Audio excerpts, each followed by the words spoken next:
நானு ஏடை எடுத்து ஆராய்ஞ்சு உங்க அட்டுமனைய சுத்தி வந்து பாத்துட்டேன். இன்னைக்கு ஆணொரு காடும் பொண்ணொரு காடும்மா விளக்கம் புரிஞ்சுதா?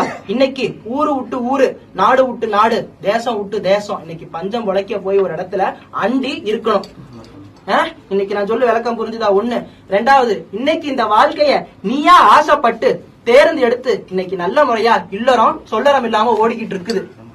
விளக்கம் புரிஞ்சுதா? நான் என்ன சொல்றேன் உனக்கு விளக்கம் புரிஞ்சுதா குழந்தை? இந்த வாழ்க்கைங்கிறது ஆசைப்பட்டு நீயா எடுத்து போட்டுக்கிட்டது.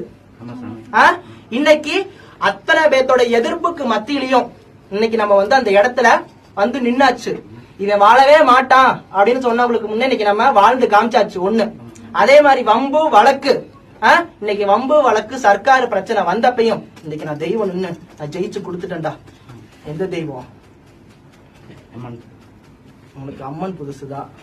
இன்னொரு தெய்வம் இருக்கு.